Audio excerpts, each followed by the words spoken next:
समीर को पता चलने वाला है कि रूप से शादी नहीं करने वाला है लड़का और घर पर देने आने वाला है अंगूठी। इस समय वहाँ पर आ जाती है रिमझिम। बोलने लगते हैं तुम ऐसा मत करो। कि शुरुआत में मोहिनी की एक बहुत ही घटिया चाल से मोहिनी के दिमाग में हमेशा कुछ ना कुछ खुराफात चलती रहती है और इस बार उसने बुआमा को निशाना बनाया है। मोहिनी चुपके से एक प्रेम पत्र लव लेटर लिखती है जिसमें उसने ऐसी बातें लिखी हैं जो किसी के भी होश उड़ा दे। वह बड़ी चालाकी से उस खत को लेकर बुआमा के कमरे में जाती है और वहां उसे ऐसी जगह फेंक देती है जहां सबकी नजर आसानी से पड़ सके। कुछ देर बाद वह नाटक करते हुए दोबारा वहां पहुंचती है और जैसे ही वह खत उसे मिलता है वह उसे खोलकर पढ़ने का अभिनय करती है और जोर से चिल्लाती है यह क्या है।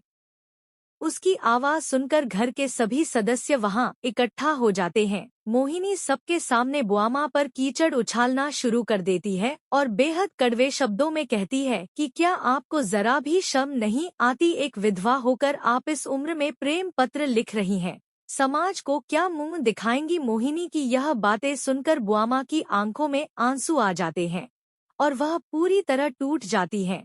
हमारी शेरनी रिमझिम की एंट्री। रिमझिम जो हमेशा सच का साथ देती है वह मोहिनी की बातों को सुनकर खामोश नहीं रहती। वह आगे आती है और मोहिनी करारा जवाब देते हुए कहती है कि बस कीजिए मोहिनी जी, बुआमा ने कुछ गलत नहीं किया है। उन्हें भी अपनी जिंदगी अपनी शर्तों पर जीने का पूरा हक है। रिमझिम पूरे घर वालों के सामने एक बहुत बड़ा सवाल खड़ा करती है। वह कहती है कि अगर किसी पुरुष की पत्नी मर जाती है तो समाज उसे तुरंत दूसरी शादी करने की सलाह देता है और उसे अपना जीवन साथी चुनने का अधिकार होता है। लेकिन वही समाज एक औरत के मामले में इतना दोहरा मापदंड का यूं अपनाता है। अगर किसी औरत का पति गुजर जाए तो उसकी खुशियों पर ताला क्यों लगा दिया जाता है? क्या विधवा होना कोई अपराध है? क्या उन्हें दोबारा प्यार करने या घर बसाने का अधिकार नहीं है? रिमझिम की यह बातें सुनकर घर में सन्नाटा छा जाता है। यही नहीं रुकती, वह अपनी बात पर अड़ी रहती है और कहती है कि मैं इस घर की और इस राज्य की रानी होने के नाते यह ऐलान करती हूँ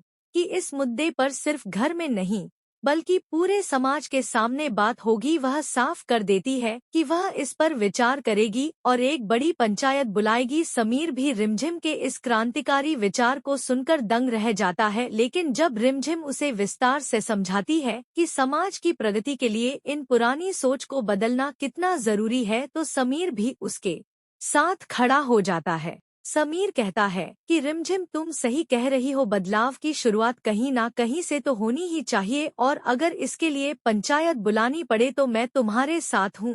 अगली सुबह का दृश्य बहुत ही तनावपूर्ण होता है। गांव के चौपाल पर सारे गांव वाले इकट्ठा होते हैं। हर तरफ बस एक ही चर्चा चल रही है कि क्या एक विधवा को फिर से अपनी जिंदगी शुरू करने का हक मिलना चाहिए। पंचायत शुरू होती है और रिमझिम बहुत ही निडरता के साथ गांव वालों के सामने अपनी बात रखती है। वहां मौजूद कुछ रूढ़िवादी लोग चिल्लाने लगते हैं और कहते हैं कि यह हमारे रीति रिवाजों के खिलाफ है। रिमझिम गलत कर रही है, वह समाज को बिगाड़ रही है। रिमझिम बिल्कुल भी विचलित नहीं होती। वह उन लोगों की तरफ मुड़ती है और सीधे उनकी आंखों में देखकर पूछती है, मैं कैसे गलत हूँ? आप मुझे बस एक तर्कसंगत कारण बता दीजिए। एक विधवा को अपनी खुशियां त्याग देनी चाहिए। अगर आप मुझे तर्कों के साथ गलत साबित कर देंगे तो मैं अभी इसी वक्त अपनी बात वापस ले लूंगी। रिमझिम का यह चैलेंज सुनकर वहां मौजूद बड़े बड़े दिग्गज और गांव के सयाने लोग बिल्कुल खामोश हो जाते हैं। किसी के पास भी रिमझिम के सवालों का कोई जवाब नहीं होता। रिमझिम की दलीलों में इतना वजन होता है कि जो लोग उसका विरोध कर रहे थे उनके सिर भी झुक जाते हैं।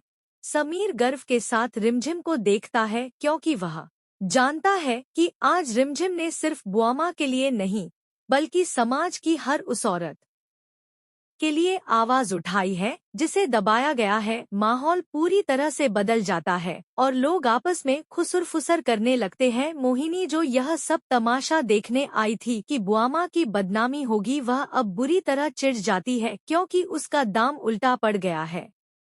उसे समझ नहीं आ रहा कि अब वह रिमझिम को कैसे नीचा दिखाएं। रिमझिम के पूरे गांव में अब बस रिमझिम के साहस की चर्चा है। पंचायत का फैसला क्या होगा?